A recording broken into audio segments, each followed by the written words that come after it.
excited about the upcoming Swimbait Universe Gathering to be held at Rockahawk Campground in Lenexa, Virginia on September 24th. And in anticipation of that event, the other day I put together a video going through all the swim baits, glide baits, and wake baits and rats that I have here in the tackle cave in the boat, and I thought I did a pretty comprehensive job. But of course, just when I thought I had covered them all, I discovered there were more. I've been fortunate, as a part of my writing career, I've traveled all across the country. I've been to many great tackle shops. I've been to tackle shops abroad in places like Brazil and Japan as well. I've also gotten to work a lot with the various bass pros, including several who are really into the big bait game. People like Carl Jochumsen, Chris Zaldane, and of course Brandon Polinick. So the first bait that I forgot to tell you about the other day was Polinick's Arashi Glide. It's one that doesn't seem to get a lot of love from the big bait crowd. I don't know if that's because it has pretty simple paint jobs or because it's relatively inexpensive or if it's something with the action. But it's one that I've thrown a bit and I'm pretty impressed with the way that it runs. And I trust anything that BP says. He's the real deal when it comes to media, when it comes to fishing. Obviously he wins. He makes my job a lot easier, and I'm sure he doesn't lend his name to anything that's not pretty damn good.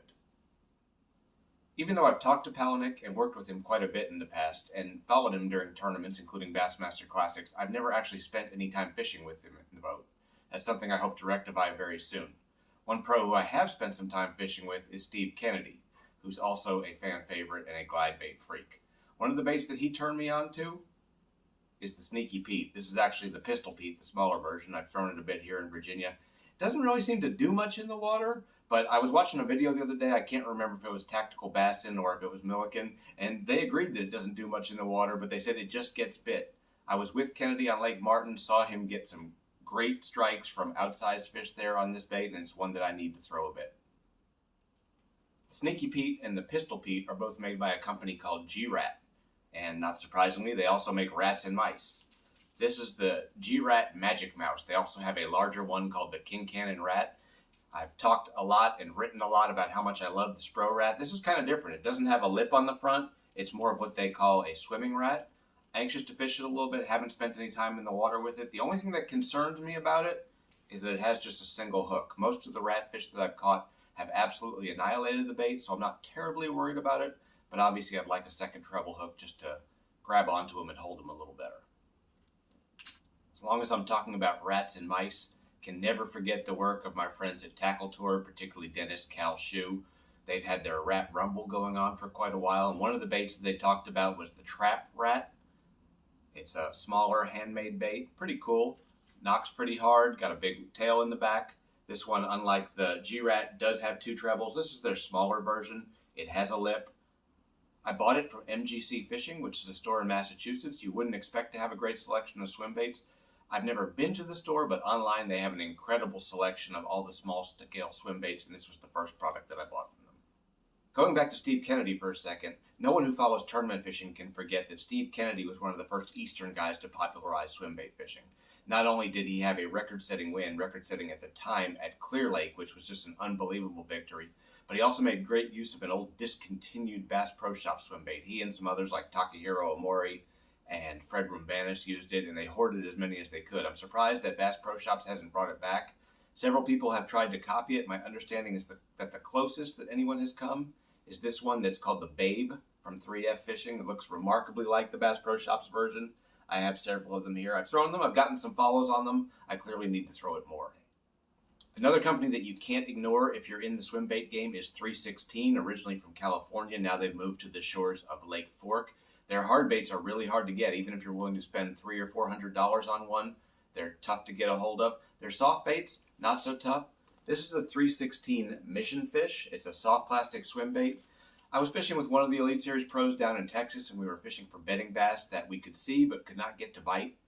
And every soft plastic we threw at them, they would look at it, they would glance at it, maybe they wouldn't look at it at all. When he got out the Mission Fish, the fish was like a rocket. It came right at it, chased it off the bed. We didn't end up catching it on the Mission Fish, but that was the triggering mechanism. We went back and we caught it on a soft plastic. I've heard Gerald Swindle call this bait the missing fish because it doesn't apparently have a good hookup ratio. But when it comes to bedding fish in particular, I've seen what it can do. I have several of them on the pegboard. I'm ready to go for the spring.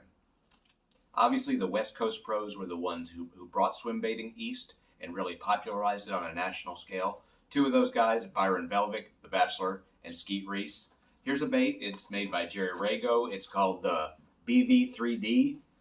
Byron Velvick, as you may know, has won Elite Series tournaments at Clear Lake on a swim bait, but it was actually Skeet Reese who won at Smith Mountain Lake here in Virginia on this bait that has Byron's name and picture on the package. It's one that I bought back when that happened. I want to say it was over a decade ago. It's still sitting here in the package. That's kind of lame. The Spro Rat has probably been one of my favorite big baits to throw. In fact, when you think about it, it is my favorite big bait to throw. The strikes on it are just tremendous. I have a lot of confidence in it under the right circumstances. But I haven't messed around with the other Spro swim baits, and that's kind of disappointing because I have several of them here. This is the BBC Trout. There's also a shad imitator. This comes in a floating version, various sinking versions. Have several of them on the shelf. Need to get throwing them. If you follow the swim bait game at all for any period of time, you've heard the name Huddleston, or shortened to HUD. I bought several of these Huddleston soft baits at Scottsboro Tackle in Alabama.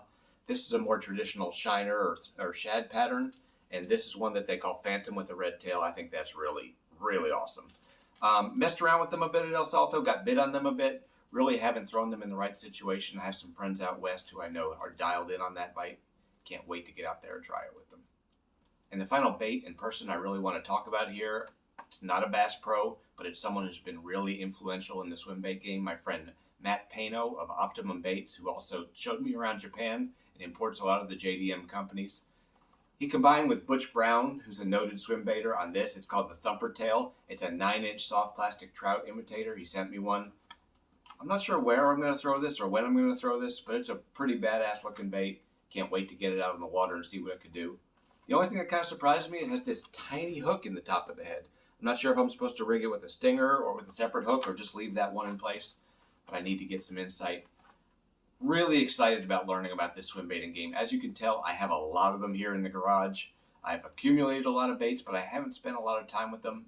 My goal after this Swimbait Universe Gathering is to really learn more about them, spend more time dialing them in, figuring out which ones work when, and to take them on some of our trips. Again, please subscribe to our YouTube channel and also go to our website, www.halfpastfirstcast.com. Subscribe for our MailChimp newsletter. I promise you we won't spam you. We'll just give you lots of information about new tackle, great trips, and other travel hacks that I promise you'll be able to use.